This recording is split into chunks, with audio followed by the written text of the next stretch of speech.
Hello à tous, j'espère que vous allez bien. On se retrouve aujourd'hui pour une vidéo où je vais vous parler de mon expérience de grossesse.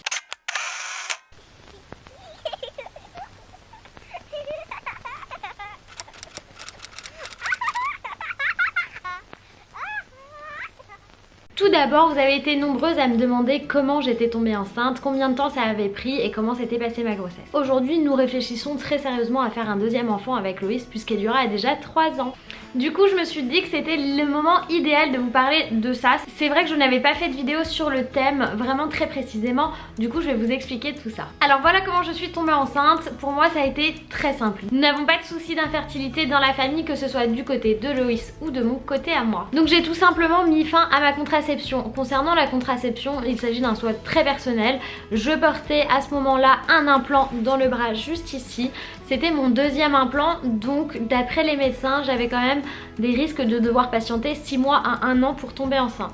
Sachez que la moyenne est de 6 mois et qu'il faut simplement s'inquiéter entre guillemets, je dis bien entre guillemets, si vous n'êtes pas enceinte au bout d'1 an. Du coup j'ai fait retirer mon stérilet par un médecin à côté de mon travail dans le 16e. À l'époque je travaillais encore en tant qu'assistante de direction de pôle marketing. J'étais au sein du groupe LVMH, du coup j'avais un boulot super sympa. Du coup j'ai tout simplement fait retirer mon implant que j'avais dans le bras. Il a suffi d'une petite incision, le médecin l'a retiré.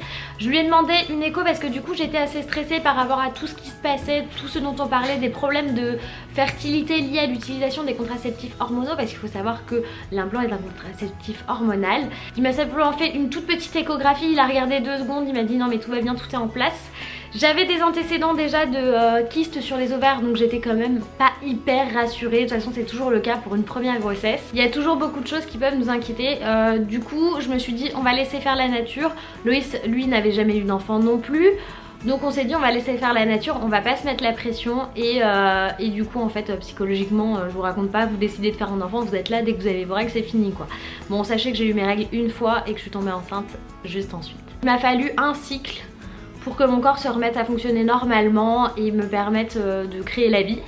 Donc je suis tombée enceinte au moment de mes 27 ans les amis. Tout simplement, tout facilement, sans me prendre la tête. C'est sûr que on y pense beaucoup et franchement si je peux vous donner un conseil sur comment tomber enceinte, c'est ne pas y penser et ne pas flipper à l'idée de pas tomber enceinte assez rapidement ou quoi que ce soit, puisque la nature est quand même super bien faite. Bien sûr je sais qu'il y a beaucoup de problèmes d'infertilité aujourd'hui, c'est lié à notre environnement, lié à la nourriture, lié à beaucoup de choses, à la contraception aussi. Donc choisissez bien votre contraceptif de façon à ce qu'il ne soit pas trop invasif pour votre corps. Je vais vous parler maintenant de l'annonce de ma grossesse à Loïs. Du coup Loïs a été le premier au courant. J'avais donc fait un test, c'était un test numérique qui sont les plus pressés aujourd'hui. Donc du coup j'avais fait ce test, je vous jure que quand j'ai fait ce test et que j'ai vu qu'il était positif, j'ai flippé. Mais je vous assure, j'ai tellement flippé, je me dis mais c'est pas possible, oh mon dieu qu'est-ce qui se passe? Et la seconde après j'étais là, ouais trop bien.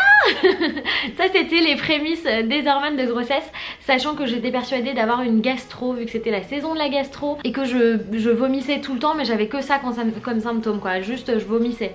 Il s'était rien passé d'autre, rien n'avait changé pour moi à part les vomissements, et du coup comme c'était toute la journée et pas que le matin et que j'étais restée sur les clichés des nausées matinales, clairement les nausées c'est pas que le matin, c'est toute la journée les amis. J'ai fait ce test et je l'ai mis dans une enveloppe et ensuite j'ai harcelé Loïs pour qu'il rentre plus tôt à la maison. Donc il avait quand même déjà eu l'idée, il se doutait que j'avais quelque chose à lui dire.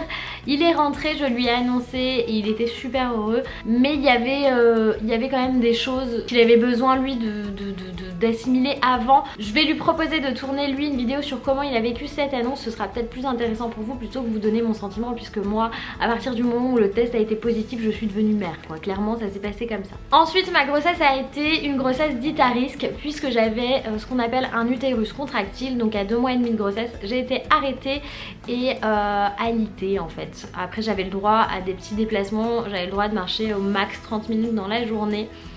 Ça a été assez compliqué, psychologiquement difficile puisque d'un coup votre vie s'arrête quoi, vous n'avez plus le droit de rien faire.